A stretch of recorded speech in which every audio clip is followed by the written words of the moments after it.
Yo, imagine this. You're just a regular guy grinding every day, finally set to marry this beautiful, loaded dream girl who's got it all going for her. Life's feeling perfect, everything popping off smooth.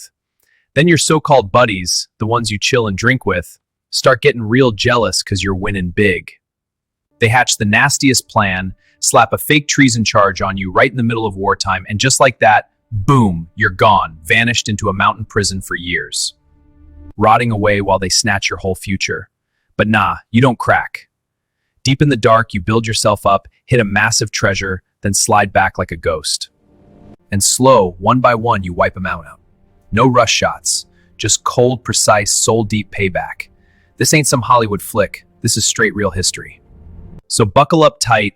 This is the raw, ice-cold tale of Pierre Picot, the true dude who sparked the Count of Monte Cristo. Way back in 1807, down in Nîmes, France, this hot, dusty little southern spot, Francois Pierre Picot's just a hard-working shoemaker, hammering boots in his tiny shop. He ain't rich, but he's steady. 27 years old, engaged to Marguerite Vigoureux, gorgeous girl from a loaded family, fat dowry waiting on the table. Wedding bells ringing loud, future shining bright. Man's about to level up his whole life. Then the snakes slither in. Mathieu Lupien, the head hater, cabaret runner, widower with kids already, plus Solari and Schobart. These three fools watch Picot rising and lose their minds. Jealousy cuts deep, especially when cash is on the line. Lupien wants that dowry bad for himself, so they scheme hard, scribble a fake letter accusing him of being an English spy and royalist traitor. Back in Napoleon times, calling somebody a spy for the enemy, that's game over, lights out serious. No solid proof, just straight hate. Cops snatch him fast. No real trial, nothing. They dump him right into Fenestrelle Fortress.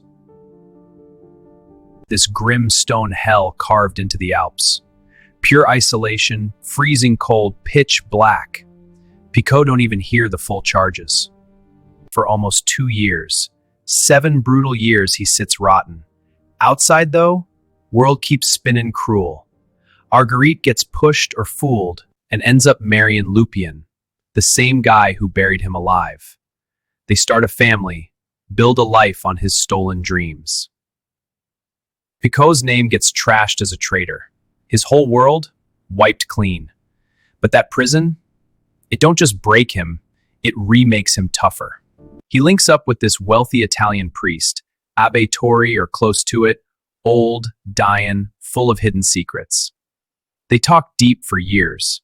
The Abbe schools him, languages, books, philosophy, how the rich world really spins. Turns this plain shoemaker into a sharp, educated player. Then on his deathbed, the priest drops the bomb. A massive hidden treasure buried in Milan. Gold, diamonds, family jewels waiting. He leaves it all to Picot. Just like that, from a dying cellmate, this guy's now heir to a crazy fortune. 1814 rolls in. Napoleon falls hard, empire crumbles, amnesty hits everywhere, prison gates swing open.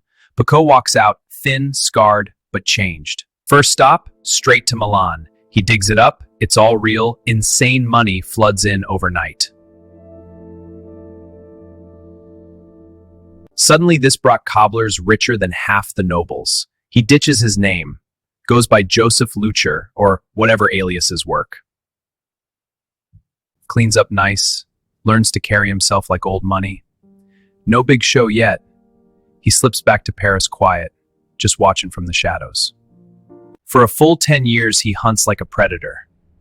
Collects every dirty secret, maps out their weak spots, plans every single move careful. No hurry at all. This revenge is slow-cooked gourmet hate.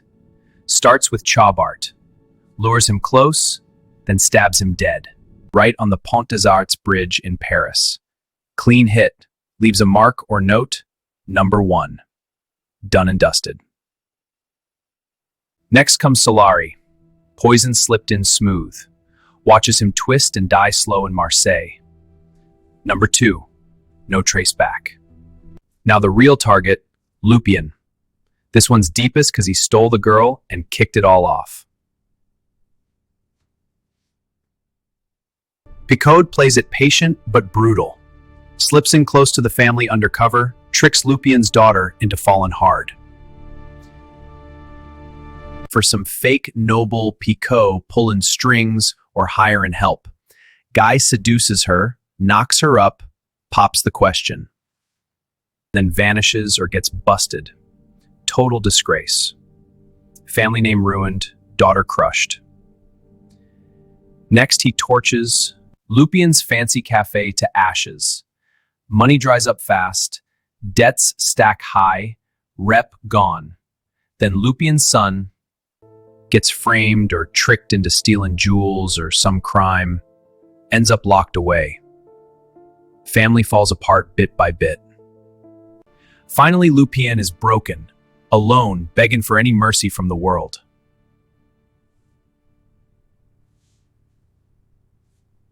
Picot steps out of the dark, face to face at last. Lupien whispers, "God punish me bad." Picot leans in cold, "Nah, that was me," then drives the knife home.